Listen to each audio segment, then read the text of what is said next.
time we're getting off work. Soon? Why? Well, I've just come here to rescue you. Oh, I don't need rescuing.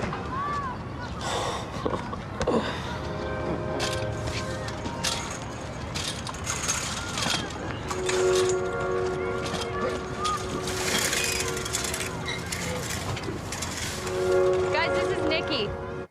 Tatiana Maslany and Tom Cullen star in the romantic drama The Other Half, which opens in theaters this weekend. For his take on this and other new films coming up in theaters this week, we're joined by Richard Crouse. Good morning, Richard. Nice to see you. See you. So this is a really good movie. I loved even that 10 seconds. Yeah. So it's Tatiana Maslany, Tom Cullen, who, if you were a Downton Abbey fan, you will recognize him as Anthony Gillingham from that television show.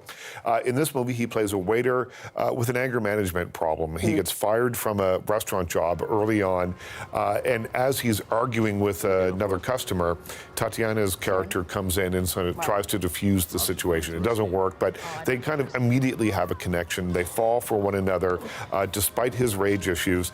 As the story goes on, you begin to understand that she suffers from bipolar disorder. And the question here is, how will they be able to make a living or a life for themselves with their particular challenges?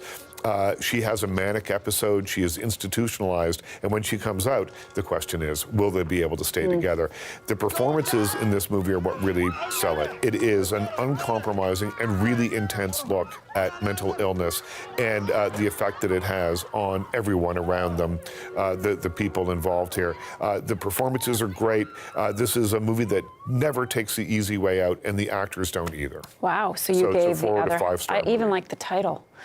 Okay, the next film is called Lovesick. Lovesick is Jacob Tierney, who is best known as a director. He made The Trotsky and Good Neighbors, a few other movies like that. He's also an actor.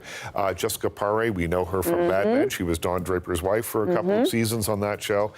They are childhood sweethearts. They've been together for a long time, but then they break up, and they have a playful relationship, as we see here, until that guy shows up. Your favorite actor. Yeah, Jay Baruchel shows up. Now, Jessica and Jacob, they break up. They've been broken up for a very short amount of time before she starts seeing Jay Baruchel, and they get engaged almost immediately, and Jacob's character has a really tough time with it. This is a romantic comedy that turns a lot of things on its head. It's set in Winnipeg rather than the rom-com capital of the world, New York City. Yep.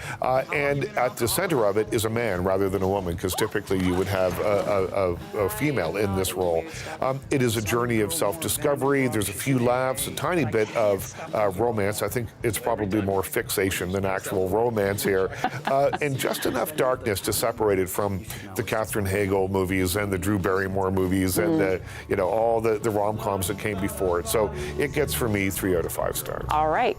The next movie, Antibirth. Antibirth. This is a movie that is like perfect for midnight madness. This is the kind of movie that you go see at midnight after you've been doing something else all night. Maybe you're in a slightly better mood as the evening has worn on. Shopping, having a couple cocktails. That's right. Whatever and it's the story of Natasha Lyonne. She is best known probably for being on Orange is the New Black. In this movie, she plays a drug-addicted a woman who likes to go out and party. She goes to a rave, she blacks out, and she wakes up and she's pregnant.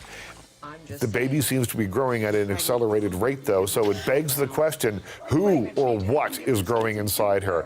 This is like a particularly gross episode of The X-Files, or it's like a splatterpunk version of Rosemary's Baby. I don't understand. Is it supposed to be funny? It's kind of funny, kind of gross. It's one of those movies that has a little something for everyone, although this movie is definitely not for everybody.